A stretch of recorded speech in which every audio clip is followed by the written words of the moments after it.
It's time for the one and the only show with the one and the only.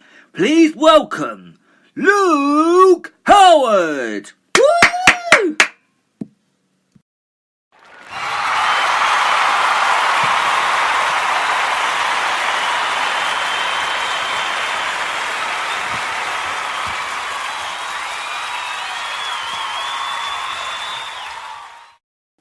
Hello, morning all, it's Saturday the 23rd of March and it's me, the one and the only Luke Howard with the Luke Howard Show. Yes, it's come back, we've decided to bring it back with me, Luke Howard. So between now and 11:15 every Saturday morning, you've got me. You've got to put up with me, people out there, you've got to put up with me. So here's what we're going to be talking about today. Well, we're going to be talking about what's on TV this weekend, and we're also going to be talking about stories in the papers as well. But first, how are you all? I hope you've had a lovely week. To get in touch today, here's what you can do.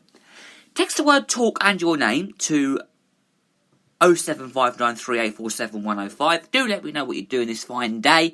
And also, what else is there? Oh, it says call that number, or you can call that number 07593847105, or just email GaryJHoward60@hotmail.com, your name, where you're from, and what you're doing, or social media, Instagram at the Luke Howard fan page, Twitter at the Luke Howard Show, it's hashtag Luke Howard Show, and YouTube, it's the Luke Howard Show, where you'll find all the videos that I do, all my little video updates, as they say, all the video updates. Yeah, so do let me know what you're up to. And we're also going to be talking about this programme that starts next Thursday night on Gold. I'm really looking forward to this, actually.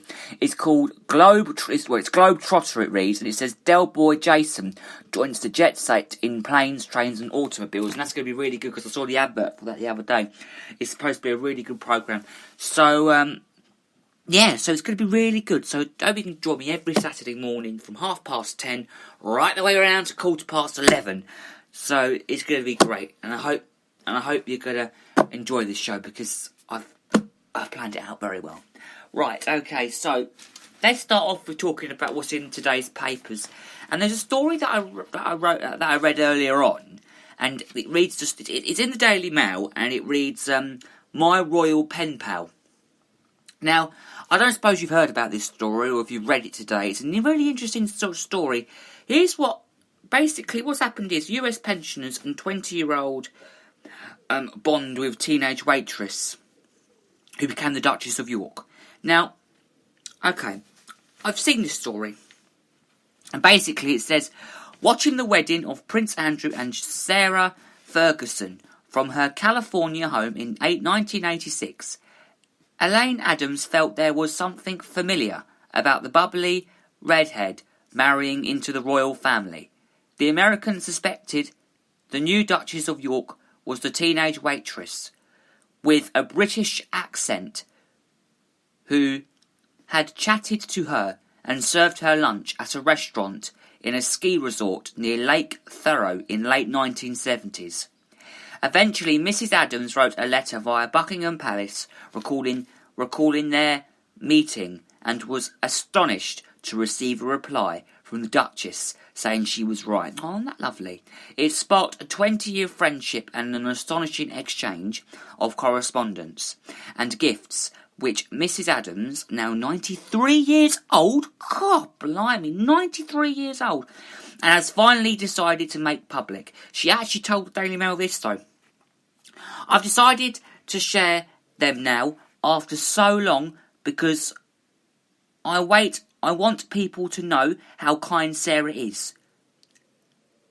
Since that first respectable inquiry, the two have exchanged handwritten letters and gifts and photos showing their families growing up. Most recently, Mrs. Adams was thrilled to receive a signed photo card in commenting Princess Audrey's wedding to Jack Brooksbank at Windsor Castle on October the 12th last year, recalling her encounter with as she and her husband Cliff were taking his new car for a drive from their home in Scanmanito to the square Valley ski resort when they stopped at a coffee shop for lunch. They were greeted by a red-headed waitress with a distinctive British accent.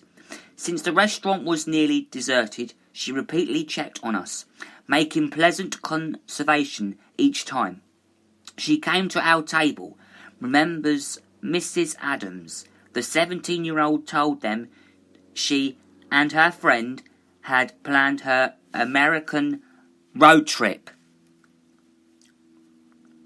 that her father had sanctioned but not paid for after they ran out of money in San Francisco.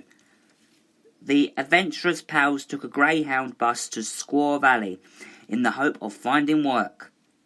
They picked up casual jobs, cleaning rooms, waiting tables, and in the ski season, a compromise side of Sarah worked when they left. The American couple expected to never see their friendly waitress again. But on July the 23rd, 1986, along with 500 million others worldwide, they watched the wedding of Prince Andrew and Sarah Ferguson. I was then that Mrs. Adams began to suspect the waitress and the new Duchess were one and the same. However, it wasn't until 13 years later, after the royal divorce, that Mrs. Adams, a retired writer and PR executive, decided to find out that she wrote to the Duchess, and in June 1999 was astonished to receive a heart-warming reply.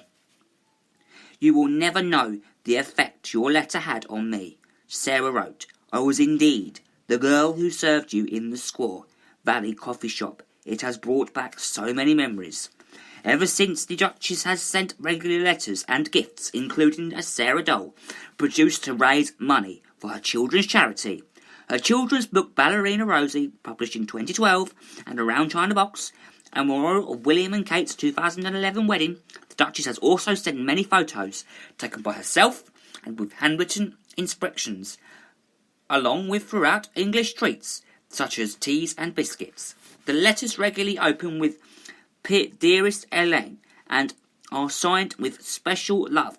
One sent after Mrs. Adams shared details of her granddaughter's breast cancer is particularly treasured.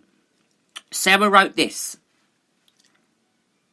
She said, "I am always here for you and your family, dearest Elaine. All these years we have been together."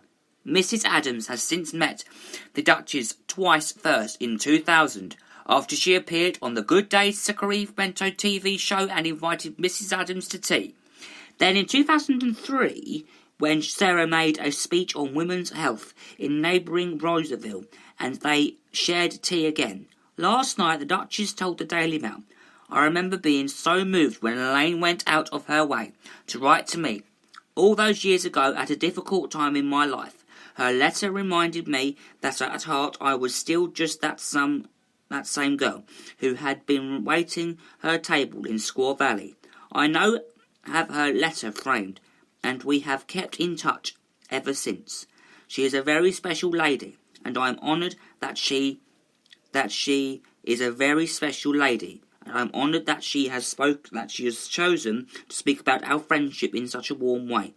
As ever, I am sending her lots of love from England." Now, this is what the letter said.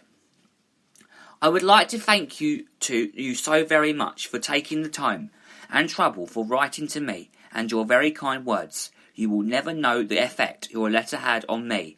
I was indeed the girl who served you in the Squaw Valley coffee shop all those years ago, and I am so pleased you wrote to tell me about our meeting. It has brought back so many memories of a time long since gone. How times change. I am amazed that you should remember me, let alone think to make the connection.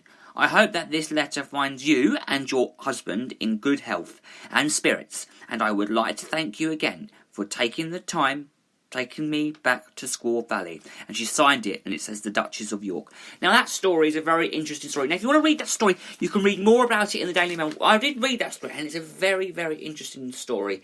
Very, very interesting indeed. Right, okay. Now, next story. Now, I've chosen this one out of the Daily Mirror. I think it's the Daily Mirror. I think it is. Yes, it is the Daily Mirror. Now, this headline, it reads, "We don't know why we did it." And he also says he was happy, not depressed. Now, that's what it says. It's to do, I think, with Britain's Got Talent. Agony of Britain's Got Talent dance star's mum. Now, okay, exclusive. This is very interesting. The divisive family of dancer Jack Saunders have told how they had no idea he was certificable before he took his own life. Now, mum Sandra said the 25-year-old Britain's Got Talent contestant gave no clues about the state of his mind in the lead up to his death and left no note. Right, okay, so Jack's dance group Green Force 5 had already been recorded getting through to the live semi-finals for next month's show after impressing judges, but he took his own life on Sunday.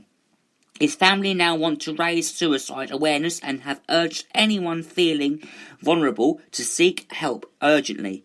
Grieving Sandra 53 said, "We won't know why he did it. He didn't leave a note. He did not have depression. He went to the GP before Christmas because he was feeling tired, and they never spotted any problems." Suicide can happen to anyone at any time, though. By the way, people, it can happen any time of the year. People can't believe Jack is gone, though. We are the same. I want people, though, to know this can happen to any family, they said. There is no secret. It doesn't have to be a manic depressive who has shown signs of mental health problems. It shocked everyone, though, because to other people, Jack had it all. If we can use what's happened to Jack to help just one person. Sister Kaylin Williams, who is 28, added this. Suicide awareness is getting better, but there is still a stigma. The message we went to share about Jack's death is how important it is to talk to people. Now, don't wait until it's too late, even if you don't want to talk to family and friends. There are support groups that can help. Dad Ian, 54, added, "I'm so shocked. I keep expecting him to walk past the window." Sandra of Uxbridge, West London, said of her son, "Jack was a kind soul. He worried about everyone else." A Britain's Got Talent spokesman added, "Our thoughts and compliments are with Jack's family and friends. Insiders say bosses will be talking to his 5-piece dance group about whether to air their education and if they want to continue to the semi-finals." Jack was the youngest paid dancer at the London Olympics opening ceremony, having just turned 18. He also appeared on Sky's show Got to Dance and X Factor with Lauren Plate twice in 2014. So he helped coach young dance troupe Alisters, who reached the BGT finals in 2015. And he has been pictured with One Direction's Neil Horan. Jack died a day after Love Island star Mike Ferris took his own life. Hundreds are expected at a memorial event in Stratford, East London tomorrow. Mourners will release 25 biodegradable balloons in Jack's memory, and donations will be made to the campaign against living miserable and a movement against male suicide. An ex-BGT singer, tipped as the new Charlotte Church, was handed a successful jail term yesterday after he admitted helping her boyfriend sell cannabis on the dark web. Olivia Archbold, 23, sold the drug across the UK after Alex Nash, 24, used Billicon to order it online to their home in Manchester. Wow, that's a really, really interesting story. Really, really interesting. Very, very good to read something like that. I mean, that's incredible. I mean, but it is very sad, though, that he passed away, and our thoughts are with his family. Our thoughts are with his family. Right, okay, so we're talking about this other story now, and this one reads, Hypocrite, anti-fracking lord wants to start mining. A lord who, this is in the Daily Mail by the way, a lord who led a campaign to stop fracking in his village has been branded a hypocrite after revealing plans to mine millions of tonnes of sand from a nearby beauty spot. Lord Cowlbury, owner of the 16,500-acre Cowlbury Park Polo Club and estate, has caused outrage of applying to scoot across a vast area in the South Downs National Park in, I believe it's somewhere between Hampshire and Sussex and Surrey. It comes 6 years after he fought fracking plans, West Sussex it's in, plans on his doorstep in the village of Franhurst, West Sussex. At the time, he said, it's hardly what people expect when they come to a national park to see flares and nodding donkeys. But now Lord Cowlbury's Lakotiv project is to open 2